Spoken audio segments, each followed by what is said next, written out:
Okay, so welcome, welcome, welcome. So this is, stopping the bloat. I often get asked, what did I do? What did I do on my journey, to having fibroids, and of course having my children, and being able to say, I'm symptom free from the way I used to live. And I often just got asked. So I have been working on some other projects, but I thought I would develop this just to be able to support women better and basically help women get better results and change their lives for the better. So that's what this is about. Take what you can from it. And I hope, it inspires you and equips you in a really uplifting and different way. Doing things differently is key. So yeah, welcome. And I must say, congratulations for taking action. A lot of us can get stuck in a rut. You kind of just hope things change, or you just tell yourself, this is what, you give yourself a label that this is what is normal, this is how my body is, and you just kind of accept a situation that you're not happy with. So, congratulations to you for taking action. Knowledge is the precursor to experience. So, just getting the knowledge is a huge step. And of course, it doesn't end there. You have to take action. You have to put it into action, and then just continuously review, tweak, iterate, change, but never give up. Never give up on your healing journey. Never give up on your body, and never accept a substandard life. Yeah, always seek out a solution, because yeah, life is short, and we need to go at it in the best way possible. So, for those of you that don't know, my name is Nina Lemtir, and I spent a good part of my life addicted to junk food. I was constantly bloated. Bloated was like, yeah, like it was just the thing for me. Constantly feeling stressed, constantly overworking myself, no stress management. Processes in there, and it was just almost like survival survival mode all the time, and it just affected my health. I was always sick, I was always irritable, very suspicious of people. It just made me, I was very miserable, and I used to kind of then seek comfort from food, and of course that's its own vicious cycle. And it led me to be, at my biggest, I was a UK size 26. And it doesn't matter what size you are, because we all, we come in different shapes and sizes, don't we? But it's how you feel, and it's obviously the state of your health and everything else like that. And I went on a big change, and part of that catalyst was being diagnosed with the fibroids, going through a very traumatizing experience with that. And I learned that strategic nutrition and really strategically reducing toxins from your lifestyle was a key part of everything, because I went through a stage where nothing much was happening, even though I was in a calorie deficit, even though I was calorie counting, even though, I was doing these things. I wasn't actually seeing much change, but it was only when I started to focus on really strategically on my nutrition, and then focusing on getting toxins out of my system on a consistent basis. This was when I really started to see a shift. And these pictures, was taken at kind of like the height of my heaviness, as if that's if that's a way to describe it. And yeah, I was really really low in confidence and not in a good place. And the picture to the right is, yeah, I'm feeling really good. This is after my third child. So yeah, I've been able to follow this system really consistently, with having children, and I've never had an issue with my weight ever since. I've never yo-yo dieted or, anything like that, because when you approach it from a nutrition point of view, um, and really support your body from a cellular level, you don't have to worry about calorie counting, because you are understanding, you know, the food groups, and your body's getting what it needs. Okay. So I had multiple miscarriages, you know, before I was diagnosed with the fibroids. And then when I was diagnosed, it was like, oh, so that's why I was miscarrying. Yeah, it wasn't nice. And I was told lots of scary things, you know, before the myomectomy. I was told there was a high chance I would bleed too much and they'd have to take out my uterus. And obviously that's just scary in itself, because I needed to have the op because I couldn't carry a baby and have these huge fibroids, and one was nearly as big as a football. But at the same time, obviously there was lots of risks attached.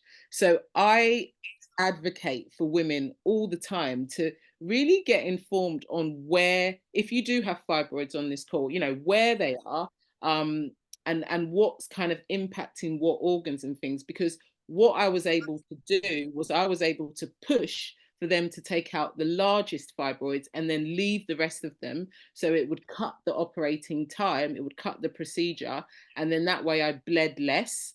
And what actually happened was, based on what I had bled, even with them taking out the big ones, it was just way too much. So if they had tried to take them all out, I wouldn't have had a uterus by the end of the op. So really, really, don't be afraid to get the understandings of where fibroids are, because you may not have to have them all removed and then kind of increase this chance of, you know, losing your uterus or other complications with excessive scar tissue and things like that. So thankfully I came out of that, you know, op, and it changed me in many ways. I changed careers. I needed to understand why they had grown so big, and really what I could do to avoid them growing back, because I was told that there was a high chance they would grow back. So I was just like focused on not having, you know, these horrid things grow back. I actually wasn't focused on shrinking anything. That wasn't on my mind. It was stopping them from growing back. And again, what I learned over the kind of 6-year period from when I started that to when I was on my second daughter, when I was going on the scans for that, I learned that optimizing your pregnancy before you conceive is really critical. It's key. Getting into really positive habits and a healthy system in regards to nutrition is so important, especially when you have fibroids and you are trying to conceive, because this is going to affect the growth rate during pregnancy, and of course it's going to affect how your body recovers, and if you do want to have more children, it's going to impact that. So it's important to get it right before you start basically trying. So that's something that I learned down the line. So when I was being scanned on my second daughter, that was when I was told, you know, what's going on, because your fibroids are significantly smaller. That's what I was told. And the ones that were removed hadn't grown back. And that was that dreaded 5-year period. So for those of you that don't know, 5 years is generally the time where guaranteed the fibroids are back in a really kind of significant size. And they can grow back quite quickly within a year of a removal as well. I work with ladies that have actually had the removal, and 6 months, 8 months later, they're back, and they did another procedure within a year. So it can be really horrendous, but really approaching things, as I said, in a very proactive way will ease the way you feel, and that will impact everything positively, and you will see, you know, a different results. So the consultants, as I said, they predicted that my fibroids would grow back. They said I needed to hurry up and try for one, and look what I've done. You know, I've had 3 children, they've never grown back, and that's because I took action. I didn't accept what they were telling me. I didn't, you know, let it be my label. I said, you know what, okay, that's what you're telling me, but it's my life, and I'm gonna do what I can do from my end. And I know if I didn't make those changes, if I didn't, you know, be very strategic in regards to nutrition and all of that, I wouldn't have my 3 children right now. I wouldn't be in the health the way I feel now. It just wouldn't be that story if I just, you know, taken their advice and then not changed anything and just kind of gone back to my old life. Like, it just wouldn't be my story right now. So how does all of this link in with bloating and, why you're here? So it's been about 10 years now. I, since doing more nutrition courses, working with, key nutritionists like Patrick Holford in his school of nutrition, I realized I was actually biohacking my body from a really early start, but once I had the myomectomy. What is biohacking? It is controlling your biology through strategic nutrition with the right tools. That's what I was doing over the years. And I got very consistent. And what it was doing, it was eliminating toxins very consistently. My body got into really good habits. And it meant that I wasn't keeping weight in a really excessive way like I used to. It meant stress hormones were not high in my system like they used to. So all these things were being eliminated. And it meant I was no longer feeling bloated. I was no longer feeling like I just didn't want to be in my body, always feeling tired. Even if I slept, 15 hours, I'm still waking up tired, irritable, not just a whole horrid cycle. And it was just constantly eliminating toxins and following this really simple system. So what I've done, because I often get asked, what did you do? How can I get results? How can I stop this bloating? How can I feel more in control? I've created a program that basically gets you results, guaranteed results. Like, you'll no longer feel bloated. You will feel completely transformed. You'll have so much energy.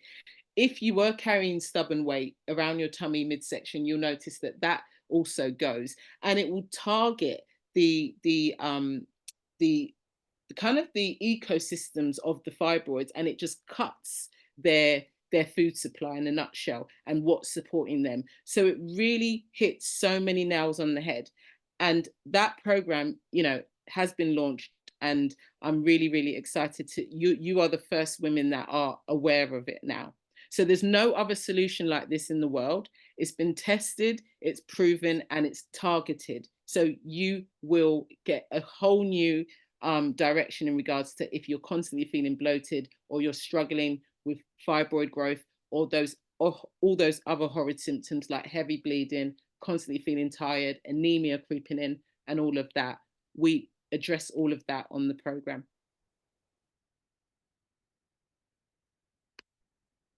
So please note down this code, because it's only for you. Nobody else is going to get this offer. And this basically halves the price. This is guaranteed results or your money back. That's how confident I am in this program. It's incredible. And as I said, there's nothing like it anywhere. And it is really, really special. So note down this code. It's STOP TB50, and this will halve the price. And I'll share the link with you about the program at the end. I'll leave it there for a few seconds.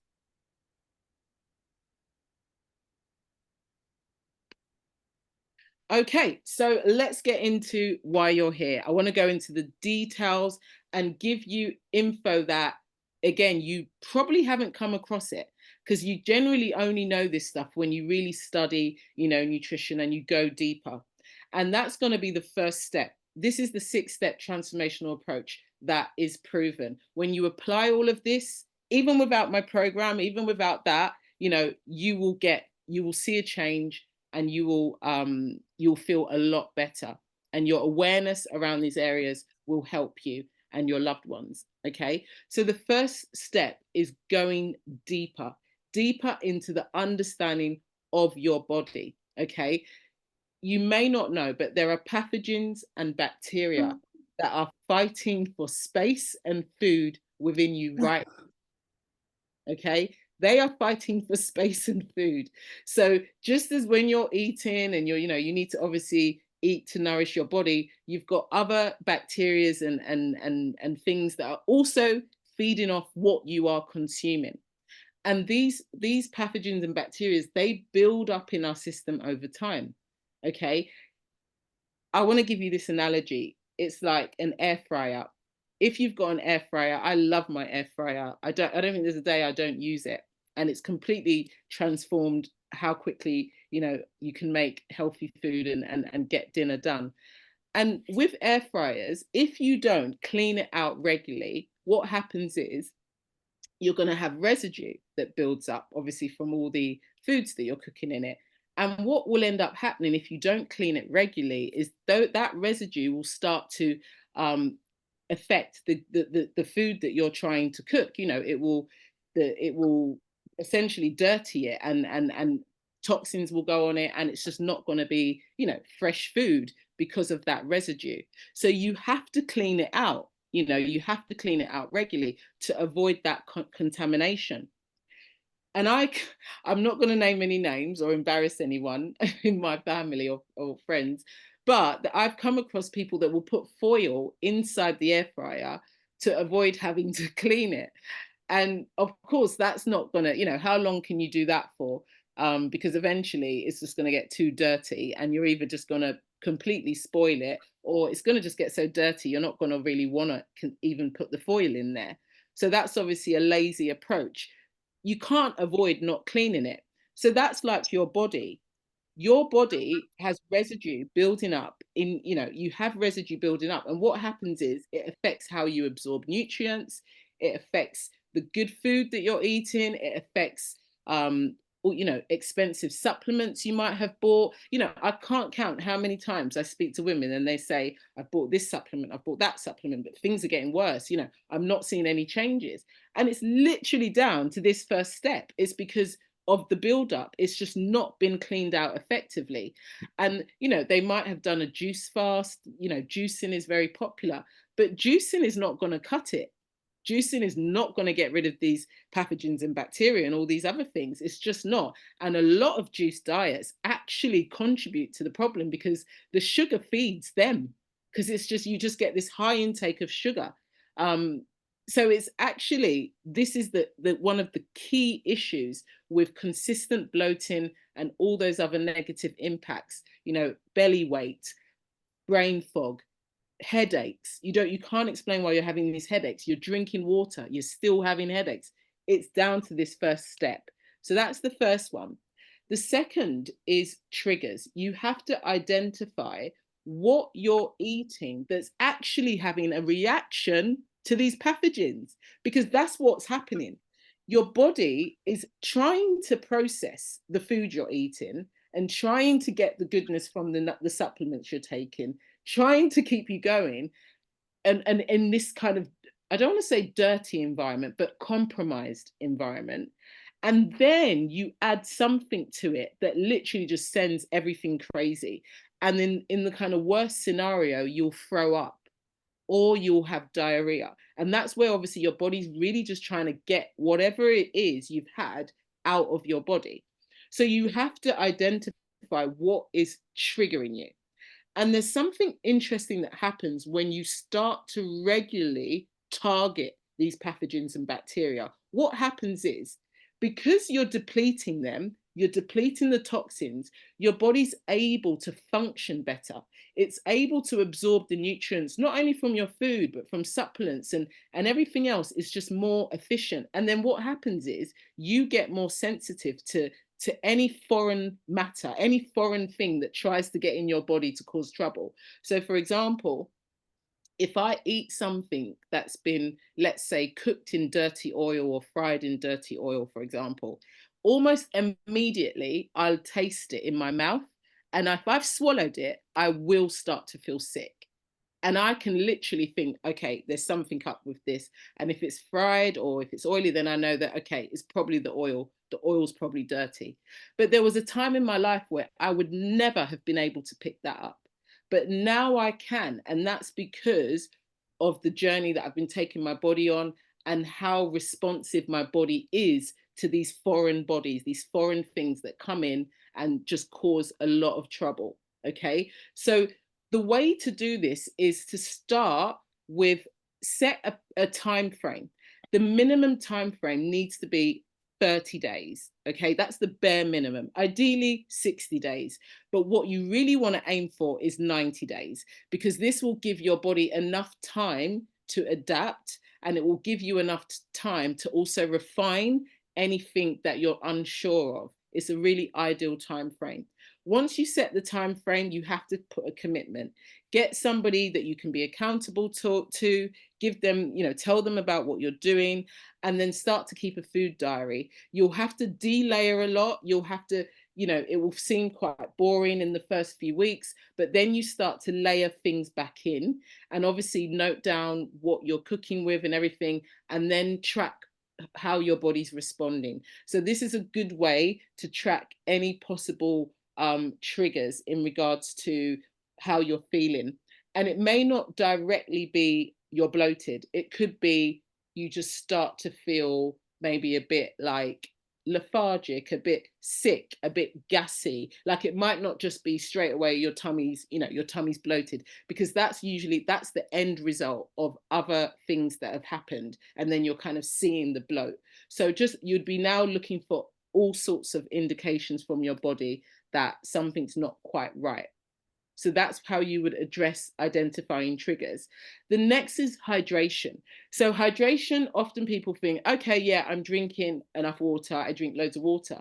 But the issue with just drinking water is that if there are underlying deficiencies in regards to minerals and vitamins and things, and you're not having those key electrolytes, your body's actually not able to do what it needs to do with the water that you're drinking. And then what ends up happening is that you just end up going to the toilet a lot, and you probably just feel, you're probably still not feeling your best, and you're just thinking, I'm drinking a lot of water, but then you don't really feel that great. It means you're not having those key electrolytes frequently enough. So if you've not addressed that, you do have to address how you are incorporating electrolytes in addition to your water, because that's a key part of how your body actually makes use of the water. And of course, you're then being able to get the hydration impact, because there's lots of chemical reactions that need those electrolytes. They need those key minerals along with obviously the water to do what it needs to do. And without it, it's not able to perform. It's not able to be at optimal level. So electrolytes along with your water is very, very key. Okay. And when there is an imbalance there in regards to hydration, it's going to impact everything. It will directly impact how your body's able to digest food. And of course, if the foods are not ideal, maybe they're high in fat, saturated fat, or, very heavy in processed carbs or whatever, then this is where it's like there's going to be a big struggle, because your body needs to digest it, but it doesn't have the right hydration. And then you really start to feel that struggle in regards to how your body's digesting food and what that feels like. And then a lot of inflammation can come out of that. So hydration with electrolytes is important. The fourth step is supporting your gut in regards to that delicate microbiome, system. So taking a very good prebiotic is essential. It's an essential part of starting your day. It sets the tone of how your gut's going to function, how everything's going to work, how your body's going to absorb nutrients. It's really key. And then of course the good bacteria as well. So have a good prebiotic and a good probiotic, and then eat fermented foods is really ideal. Seaweed, I get this seaweed which is really nice, that I kind of add to my smoothie. And there's some yogurts that are dairy free that are really good to obviously get those lovely good bacterias. So there's, eat more kind of fermented healthy foods, and this will top up in a really balanced way. And then just make sure, again, combined with the hydration, the correct hydration with electrolytes, this is going to be a game changer, especially if you're someone that finds you're just going to the toilet really often, and then you're still feeling quite depleted. Your body's probably struggling with that depletion with the electrolytes. So the fifth step is sugar reduction. Most women take too much sugar, and we take it in ways that where you'd be surprised that there's sugar. Like a lot of the carbs that we eat is going to be converted into sugar. So it may not be direct processed sugar. So you need to look at how you can incorporate more complex carbs. Avoid your white rice, your white bread, pastries. All these things are really high in sugar. And then you need to not kind of take these alternatives thinking they're healthy, because I was someone that would take a lot of honey, even if it's manuka honey, it's still sugar. So at the beginning of this year, I stopped having honey and I strategically replaced it. And I can't believe I had so much stubborn weight around my back, around my tummy, and I've never felt so toned. And I know it's down to that sugar reduction. And I've never felt better. I feel so much more energetic. It's insane. And I've just turned 40, but I've got more energy now than I did in my mid-20s. I remember how tired I used to feel all the time. Like I was just always complaining of feeling tired, and I never used to exercise. It was just, yeah. So really look at how to strategically reduce sugar, because sugar, it just exacerbates so many things, not just fibroids, so many things. It just wrecks the body's ecosystem. It wrecks your gut microbiome. It's just so destructive because the body doesn't know what to do with the excess sugar. It just struggles. And then it just ends up feeding things that shouldn't obviously be eating, like those pathogens that I talked about earlier. So be careful with the sugar. Yeah. And the worst time to give in to sugar cravings is when you think, I've got a sugar craving. I often speak to women that say, oh, I've got a sweet tooth, and they're kind of just having these sweet snacks throughout the day. That's just the worst scenario, because what it actually means is you are directly feeding pathogens. Because what they do, they're really clever. They start signaling to you as if it's like hunger, and you actually think it's, oh, I'm hungry, oh, I fancy this. No, it's actually pathogens that want to be fed, and they get into this good habit of letting you know, giving you these signals to give it more sugar. So if you're stuck in a cycle right now, you have to break it, especially if you have fibroids, especially if you have any other diagnosis that you are struggling with. You really need to address the sugar dependency. And if you've been trying things by yourself, then get support, from a professional, and have a proper structure to follow, because this is your life. Your health is wealth. You really can't mess around with it. You have to give it your all. And finally, regular exercise. That can just be increasing movement. That doesn't mean gym.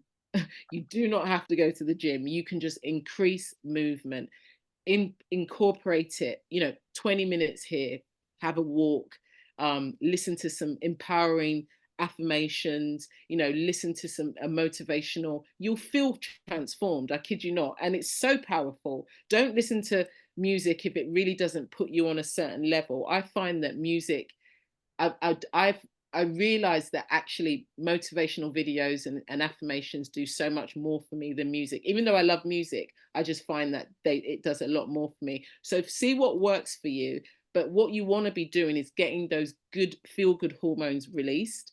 And then of course you want to increase your cardiovascular system, and work on muscle groups as well. That's a bonus. But 20 minutes every day is just fabulous. And if you can't do that, stick to twice a week. Just do a bare minimum and stick to it. Start to honor your words. The more you honor your words to yourself, this is going to build your own self-belief.